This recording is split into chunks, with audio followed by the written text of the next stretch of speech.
ವಂದನೆಗಳು, ಸ್ತೋತ್ರಗಳು. ತಂದೆಯಾದ ದೇವರೇ, ಬೆಳಗಿನ ಜಾವದಲ್ಲಿ ನಿಮ್ಮ ಕೃಪೆ ಮೂಲಕ ಕೆಲವು ವಿಷಯಗಳನ್ನು, ಆತ್ಮಿಕವಾದಂಥ ಸಂಗತಿಗಳನ್ನು ವಾಕ್ಯದ ಮೂಲಕ ನಿಮ್ಮ ಮಕ್ಕಳಿಗೆ ತಿಳಿಸ್ಕೊಟ್ಟಿದ್ದೀನಿ ತಂದೆ. ಅದೇ ರೀತಿಯಲ್ಲಿ ಈ ಮಧ್ಯಾಹ್ನ ಕಾಲ ಸಮಯದಲ್ಲಿ ವಾಕ್ಯದ ಪ್ರಕಾರ ಮಾತನಾಡೋದಕ್ಕೆ ಸಹಾಯ ಮಾಡಿ. ಇರುವಂಥ ಪ್ರತಿ ವಿಷಯಗಳನ್ನು ನಿಮ್ಮ ಸಂಗತಿಗಳು ತಂದೆ, ನಿಮ್ಮ ಸಂಗತಿಗಳನ್ನು, ನಿಮ್ಮ ಉದ್ದೇಶಗಳನ್ನು, ಪ್ರತಿಯೊಂದು ಮಾತುಗಳನ್ನು ಇದ್ದ ಹಾಗೆ ಮಾತನಾಡಿ ನಿಮ್ಮ ಮಕ್ಕಳನ್ನು ಬಲಪಡಿಸೋದಕ್ಕೆ ಸಹಾಯ ಮಾಡಿ. ಯೇಸು ಪವಿತ್ರ ನಾಮದಲ್ಲಿ ಬೇಡ್ತಾ ಇದ್ದೀನಪ್ಪ ತಂದೆಯೇ, ಆಮೆನ್. ಕರ್ತನಾದ ಯೇಸು ಕ್ರಿಸ್ತನ ನಾಮದಲ್ಲಿ ನಿಮ್ಮೆಲ್ಲರಿಗೆ ನನ್ನ ಹೃದಯಪೂರ್ವಕದಿಂದ ವಂದನೆಗಳನ್ನು ತಿಳಿಸ್ತಾ ಇದ್ದೀನಿ. ಪ್ರಿಯರಾದ ದೇವರ ಮಕ್ಕಳಿರ, ಈ ಮಧ್ಯಾಹ್ನ ಕಾಲ ಸಮಯದಲ್ಲಿ ಒಂದು ಪ್ರಾಮುಖ್ಯವಾದಂಥ ಅಂಶವನ್ನು, ದೇವರು ಕೊಟ್ಟಿರುವಂಥ ಕೆಲಸವನ್ನು ನೀವು ಮಾಡುತ್ತಿದ್ದೀರಾ ಅಂತ. ಅಂದರೆ ಅಂಶದ ಹೆಸರು ದೇವರು ಕೊಟ್ಟಿರುವಂಥ ಕೆಲಸವನ್ನು ಮಾಡುತ್ತಿದ್ದೀವಾ ನಾವು, ಅಂದರೆ ಮಾಡ್ತಾ ಇದ್ದೀವಾ ಅಂತ ಕ್ವಶನ್. ಇವಾಗ ವಾಕ್ಯದ ಪ್ರಕಾರ ನಾವು ಹೋಗಬೇಕಾಗತ್ತೆ. ಏನು ಮಾತಾಡಿದ್ರೂ ವಾಕ್ಯಗಳನ್ನು ತೋರಿಸಿ ಮಾತನಾಡಬೇಕಾಗತ್ತೆ. ವಾಕ್ಯವನ್ನು ಬಿಟ್ಟು ಬೇರೆ ದಾರಿಗೆ ಹೋದರೆ ಅದು ಸರಿಯಾದ ರೂಟ್ ಅಲ್ಲ. ಒಂದು ವಾಕ್ಯವನ್ನು, ಒಂದು ಅಂಶವನ್ನು ಮಾತಾಡ್ತಾ ಇದ್ದೀವಿ ಅಂದರೆ ಆ ಅಂಶದ ಮೇಲೆ ನಿಂತ್ಕೊಂಡು ವಾಕ್ಯದ ಮೂಲಕ ಆ ಒಂದು ಅಂಶಕ್ಕೆ ನ್ಯಾಯ ಮಾಡಬೇಕು. ಅದು ದೇವರ ಸೇವಕರ ಲಕ್ಷಣಗಳು. ವಾಕ್ಯದ ಮೂಲಕ ಶಕ್ತಿ ಬರುತ್ತೆ, ಆತ್ಮಕ್ಕೆ ಬಲ. ಆ ಆತ್ಮಕ್ಕೆ ಬಲ ಬರಬೇಕು, ಶಕ್ತಿ ಬರಬೇಕು ಅಂದರೆ ಸೇವಕರು ಎಂದು ಕರೆಯಲ್ಪಡುತ್ತಿರುವಂಥ ನಾವು ಬೈಬಲ್ನ ಚೆನ್ನಾಗಿ ಓದಿರಬೇಕು, ಚೆನ್ನಾಗಿ ಓದಬೇಕು, ಪರಿಶೋಧನೆ ಮಾಡಬೇಕು. ಆನಂತರ ಇನ್ನೊಬ್ಬರಿಗೆ ತಿಳಿಸ್ಬೇಕು. ಇವಾಗ ನೋಡಿ, ಮನೆಯಲ್ಲಿ ಅಡುಗೆ ಮಾಡುವಂಥ ಸ್ತ್ರೀಯರು, ಮಹಿಳೆಯರು ಅಡುಗೆ ಮಾಡಬೇಕಾದ್ರೆ ಮಾಡುವ ಪದ್ಧತಿ ಯಾರು ಗೊತ್ತಿರಬೇಕು. ಯಾರಾದರೂ ಪರವಾಗಿಲ್ಲ, ಸ್ತ್ರೀಯರಾಗಿರ್ಬೋದು, ಪುರುಷರಾಗಿರ್ಬೋದು. ಮಾಡುವ ಪದ್ಧತಿ ಗೊತ್ತಿಲ್ಲದೆ ಹೋದರೆ ಹೇಗೆ ಮಾಡೋಕ್ಕಾಗತ್ತೆ? ವೈಟ್ ರೈಸ್ ಬೇಕು ಅಂದರೆ ವೈಟ್ ರೈಸ್ ಮಾಡೋ ಪದ್ಧತಿ ಗೊತ್ತಿರಬೇಕು. ಕಲರ್ ರೈಸ್ ಮಾಡಬೇಕಂದ್ರೆ ಅದರ ಪದ್ಧತಿ ಗೊತ್ತಿರಬೇಕು. ಬಿರಿಯಾನಿ ಮಾಡಬೇಕಾದ್ರೆ ಅದರ ಪದ್ಧತಿ ಗೊತ್ತಿರಬೇಕು. ಈ ದೇವರ ವಾಕ್ಯವೂ ಇದೆ ನೋಡಿ. ಆತ್ಮಕ್ಕೆ ಏನಂತ ಹೇಳಿದ್ದಾರೆ? ಆತ್ಮಕ್ಕೆ ಆಹಾರವು. ಯೇಸು ಕ್ರಿಸ್ತರು ಹೇಳಿರುವಂಥ ಮಾತೇನೆಂದರೆ, ನೀವು ನಾಶವಾಗುವಂಥ ಆಹಾರದಗೋಸ್ಕರ ತವಕ ಪಡಬೇಡಿ, ಲಯವಾಗುವ ಆಹಾರದಗೋಸ್ಕರ ತವಕ ಪಡಬೇಡಿ. ನನ್ನ ಬಳಿಯಲ್ಲಿ ಬಂದ ನಂತರ ಎಂಥ ಆಹಾರದಗೋಸ್ಕರ ನೀವು ಪ್ರಯಾಸ ಪಡಬೇಕು? ಲಯವಾಗಲಾರದ, ನನ್ನ ವಾಕ್ಯಗಳು ಲಯವಾಗದ ಆಹಾರ, ನಾಶವಾಗದ ಆಹಾರ. ನಾಶವಾಗದ ಆಹಾರವನ್ನು ನಾನು ನಿಮಗೆ ಕೊಡ್ತಾ ಇದ್ದೀನಿ ಅಂತ. ನಾಶವಾಗದ ಆಹಾರ ಅಂದರೆ ಆತ್ಮಕ್ಕೆ ಇದೇ ಆಹಾರ ರೀ. ಈ ಆತ್ಮಿಕವಾದಂಥ ಆಹಾರವು ಭುಜಿಸಿದಾಗ ಆತ್ಮ ಎಷ್ಟು ಆನಂದ ಇರುತ್ತೆ. ನಿಜವಾಗಲೂ ಈ ಆತ್ಮಕ್ಕೆ ಸಂಬಂಧಪಟ್ಟಿರುವಂಥ ಆಹಾರವನ್ನು ಭುಜಿಸಿದಾಗ, ತಿಳ್ಕೊಂಡಾಗ, ಅರ್ಥ ಮಾಡಿಕೊಂಡಾಗ ಎಷ್ಟು ಉಲ್ಲಾಸ ಇರುತ್ತೆ, ಎಷ್ಟು ಸಂತೋಷ ಇರುತ್ತೆ ಹೇಳಿ, ಹೌದಲ್ವಾ?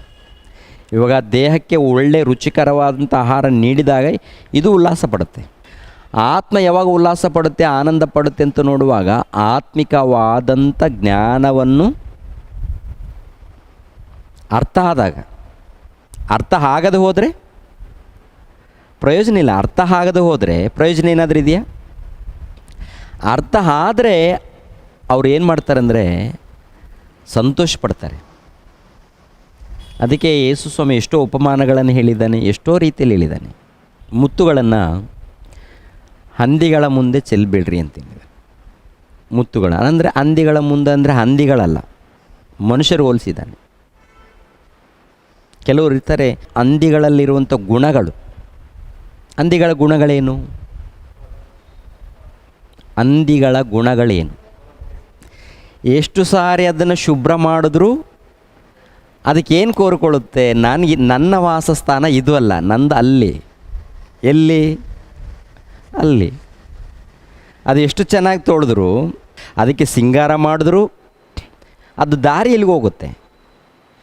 ತಂಪಾದ ದಾರಿ ಹುಡ್ಕೊಳ್ಳುತ್ತೆ. ಎಷ್ಟು ಇದು ಮಾಡಿದ್ರೂ ಕೂಡ ಅದು ದಾರಿ ನೇರವಾಗಿ ಅಲ್ಲಿಗೆ ಹೋಗುತ್ತೆ, ಚರಂಡಿಯಲ್ಲಿ. ಹೌದಲ್ವ? ತಂಪು, ಅದಕ್ಕೆ ಅದೇ ರುಚಿ. ಮನುಷ್ಯರು ಕೂಡ ಕೆಲವರು ಆ ಥರ ಇರ್ತಾರೆ.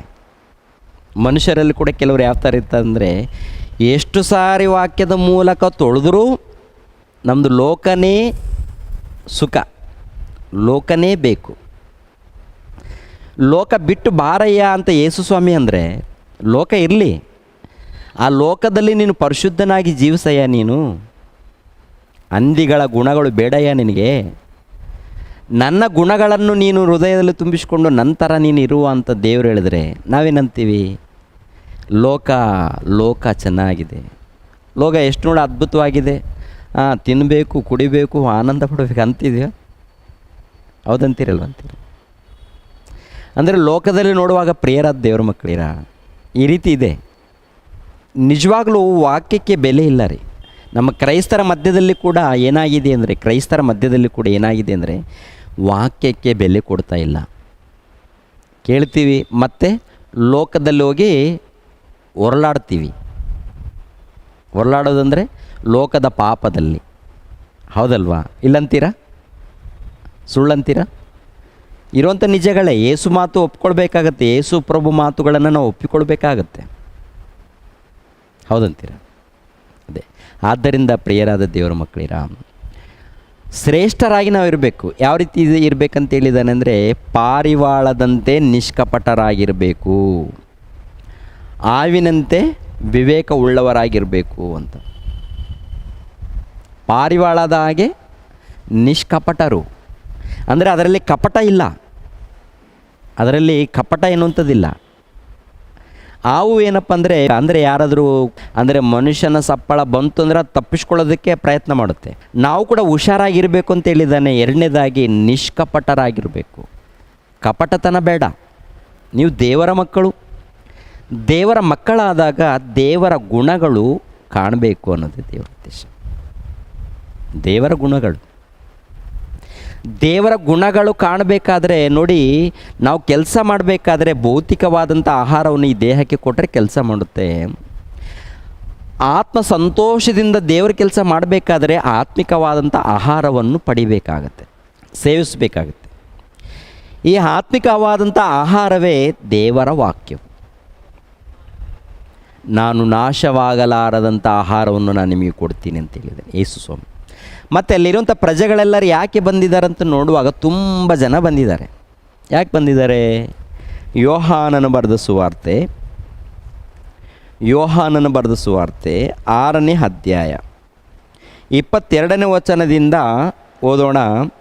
22ನೇ ವಚನದಿಂದ 27ನೇ ವಚನ ತನಕ ಬರ್ಕೊಳ್ಳಿ. ಇಲ್ಲಿ ನೋಡಿ, ಮರುದಿವಸ ಸಮುದ್ರದ ಆಚೆಯ ಕಡೆಯಲ್ಲಿ ನಿಂತುಕೊಂಡಿದ್ದ ಜನರು ಯೇಸುವನ್ನು ಹುಡುಕುತ್ತಿದ್ದರು. ಯೇಸು ಕ್ರಿಸ್ತನನ್ನು ಯಾಕೆ ಹುಡುಕ್ತಾ ಇದ್ದಾರೋ ಯೇಸು ಕ್ರಿಸ್ತರು ಹೇಳ್ತಾ ಇದ್ದಾರೆ. ತುಂಬ ಜನ ಯೇಸು ಕ್ರಿಸ್ತರು ಇಂಥ ಕಡೆ ಇರ್ಬೋದು, ಅಂಥ ಕಡೆ ಇರ್ಬೋದು ಅಂತ ಎಲ್ಲ ಜನರು ಗುಂಪಾಗಿ ಹುಡುಕ್ತಾ ಇದ್ದಾರಂತೆ. ಎಲ್ಲಿದ್ದಾರೆ? ಏನಪ್ಪ ಯೇಸು ಕ್ರಿಸ್ತ ನೋಡಿದ್ದೀರಾ? ಯಾವ ಕಡೆ ಹೋಗಿದ್ದಾರೆ? ಈ ಕಡೆ ಹೋದ್ರು ನೋಡ್ರಿ. ಅಲ್ಲಿಗೆ ಹೋದ ನಂತರ ಏನರ ಆ ಕಡೆ ಈ ಕಡೆ ಹುಡುಕಿದಾಗ ಆಮೇಲೆ ಸಿಗ್ತಾರೆ ಯೇಸು ಕ್ರಿಸ್ತರು. ನೋಡ್ಕೊಂಡು ಬರೋಣ ಇಲ್ಲಿ ವಾಕ್ಯಗಳನ್ನು. ಮರುದಿವಸ ಸಮುದ್ರದ ಆಚೆ ಕಡೆಯಲ್ಲಿ ನಿಂತುಕೊಂಡಿದ್ದ ಜನರು ಯೇಸುವನ್ನು ಹುಡುಕುತ್ತಿದ್ದರು. ಇಲ್ಲಿ ಒಂದೇ ಹಡಗ ಇದ್ದ ಹೊರತು ಬೇರೆ ದೋಣಿಯೂ ಇರಲಿಲ್ಲವೆಂದು ಶಿಷ್ಯರು ಮಾತ್ರ ಹೊರಟು ಹೋದದಲ್ಲದೆ ಯೇಸು ತನ್ನ ಶಿಷ್ಯರ ಸಂಗಡ ಆ ಹಡಗವನ್ನು ಹತ್ತಲಿಲ್ಲವೆಂದು ಅವರಿಗೆ ತಿಳಿದಿತ್ತು. ಅಂದರೆ ಶಿಷ್ಯರು ಮಾತ್ರ ಹೋಗಿದ್ದಾರೆ, ಯೇಸು ಕ್ರಿಸ್ತರು ಹೋಗಿಲ್ಲ. ಒಟ್ಟಿನಲ್ಲಿ ಹುಡುಕೋಣ ಅಂತ ಅಂದು ಹುಡುಕ್ತಾ ಇದ್ದಾರೆ. ಕೆಲವರು ಕೇಳಿದ್ರೆ ಶಿಷ್ಯರು ಹೋದರು, ಆದರೆ ಯೇಸು ಕ್ರಿಸ್ತನು ಹೋಗಿಲ್ಲ. ಒಟ್ಟಿನಲ್ಲಿ ಅವ್ರ ಶಿಷ್ಯರಿದ್ದರು, ನೋಡಿದ್ದೀವಿ, ಆದರೆ ಯೇಸು ಕ್ರಿಸ್ತರು ಕಾಣಲಿಲ್ಲ ಅಂತ. ಆಮೇಲೆ ಏನಾಗುತ್ತೆ? 23ನೇ ವಚನ, ಆದರೆ ಅಷ್ಟರೊಳಗೆ ಬೇರೆ ದೋಣಿಗಳು ತಿಬೇರಿಯದಿಂದ ಹೊರಟು ಸ್ವಾಮಿಯ ಸ್ತೋತ್ರ ಮಾಡಿ ಜನರಿಗೆ ರೊಟ್ಟಿ ಊಟ ಮಾಡಿಸಿದ ಸ್ಥಳದ ಸಮೀಪಕ್ಕೆ ಬಂದಿದ್ದವು. ಯೇಸು ಕ್ರಿಸ್ತರು ಪ್ರಾರ್ಥನೆ ಮಾಡಿ ಸುಮಾರು 5,000 ಜನಕ್ಕೆ ಊಟ ಕೊಡ್ತಾರಲ್ಲ, ಆ ಸ್ಥಳದಲ್ಲೂ ಕೂಡ ಹುಡುಕ್ತಾ ಇದ್ದಾರೆ. ಇಲ್ಲೇ ಆದರೂ ಬಂದಿರ್ಬೋದು, ಈ ಕಡೆ ಸುವಾರ್ತೆ ಹೇಳಿದಾರಲ್ಲ, ಒಂದು ದಿನ ಸುಮಾರು 5,000 ಜನಕ್ಕೆ ಆಹಾರವನ್ನು ಕೊಟ್ಟಿದ್ದಾರಲ್ಲ, ಆ ಕಡೆ ಏನಾದರೂ ಹೋಗಿರ್ಬೋದೇನು ಅಂತ. ಆನಂತರ ಏನಾಗಿದೆ ನೋಡಿ, ಮತ್ತೆ ನೋಡೋಣ 23ನೇ ವಚನ. ಆದರೆ ಅಷ್ಟರೊಳಗೆ ಬೇರೆ ದೋಣಿಗಳು ತಿಬೇರಿಯಿಂದ ಹೊರಟು ಸ್ವಾಮಿಯ ಸ್ತೋತ್ರ ಮಾಡಿ ಅವರಿಗೆ ಜನರಿಗೆ ರೊಟ್ಟಿ ಊಟ ಮಾಡಿಸಿದ ಸ್ಥಳದ ಸಮೀಪಕ್ಕೆ ಬಂದಿದ್ದವು. ಹೀಗಿರಲಾಗಿ ಯೇಸು ಅಲ್ಲಿ ಕೂಡ ಹುಡುಕಿದ್ರು, ಅಲ್ಲೂ ಕೂಡ ಇಲ್ಲ. ನೋಡಿ, ಯಾರಾದರೂ ತಂದೆ ತಾಯಿಗಳು ಹೊರಗಡೆ ಹೋದ ನಂತರ ಮಕ್ಕಳು ಹುಡುಕ್ತಾ ಇರ್ತಾರೆ. ಮಕ್ಕಳು ಯಾವ ರೀತಿ ಹುಡುಕ್ತಾರೆ? ಅಂಕಲ್, ನಮ್ಮ ಅಪ್ಪನ ನೋಡಿದ್ದೀರಾ? ಆಂಟಿ, ನಮ್ಮ ಅಮ್ಮನ ನೋಡಿದ್ದೀರಾ ಅಂತ ಹುಡುಕ್ತಾ ಇರ್ತಾರೆ ಚಿಕ್ಕ ಮಕ್ಕಳು. ಈ ಜನ ಯಾಕೆ ಹುಡುಕ್ತಾ ಇದ್ದಾರೆ ಅಂದರೆ, ಯೇಸು ಕ್ರಿಸ್ತನನ್ನು ಯಾಕೆ ಹುಡುಕ್ತಾ ಇದ್ದಾರೋ ನೋಡೋಣ. ಈ ಸಮಾಜದಲ್ಲಿ, ಈಗಿನ ಕಾಲದಲ್ಲಿ ದೇವರ ಮಕ್ಕಳು ಎಂದು ಕರೆಯಲ್ಪಡುತ್ತಿರುವಂಥ